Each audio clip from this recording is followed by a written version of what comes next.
of the Voidtongue, one must first know of the void.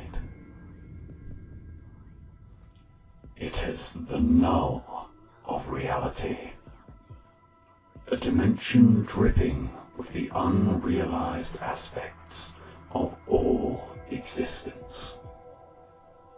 Another you, another love, another life or death.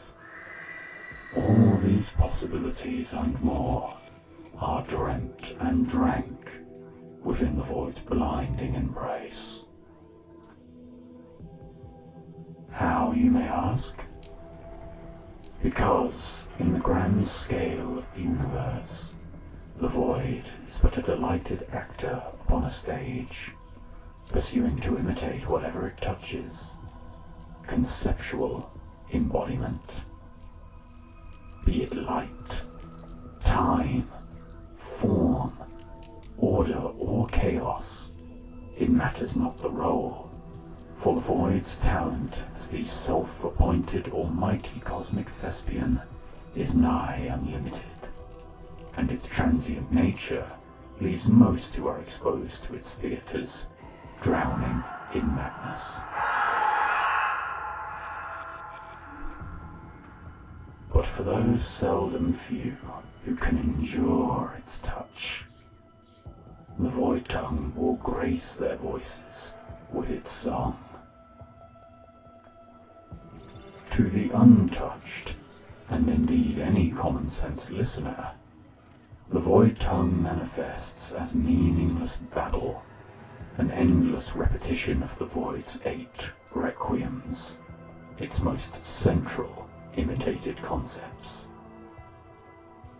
But those who share the void's touch will have, knowingly or not, gained touch with the rest of its kingdom. Listeners who have crossed the untimed door will have their ears perk up in astonishment, for once, where there was naught but hollow slurry, meaning now flows as easily as liquid between their mind and that of their blighted kin. Even persons who spoke entirely different native tongues now find they can relay their intention to each other with perfect, crystalline clarity. For you see, the Voidtongue is the void's very own imitation of language itself. And what is language at its core, if not simply meaning and intention through sound? It is a fantastic invention, a speech truly without limit. But of course, like all makings of the void, the Voidtongue is but a hollow performance, a language only in name and in the gambit of its paternal jester. It is this nature, then paired with its unfettered bonding ability, which allows the blessed speakers of the Voidtongue to influence the void itself, and to a degree, bend its powers to will.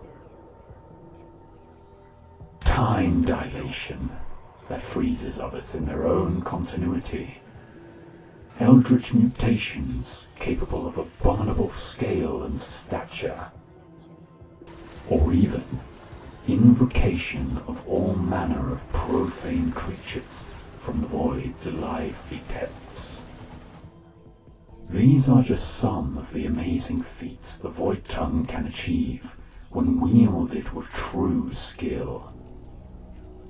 But when all is said and done, for those who have survived the maddening definition of potential that the void so relentlessly cradles, what else is there to do but to bask in the spotlight and twist it into one's own masterful play? Be that as it may, be careful of whose audience you keep, Tenno. For if you call loud enough and long enough into the realm of dreams, one day you may look up find a nightmare holding its own response, and this time to invoke upon you.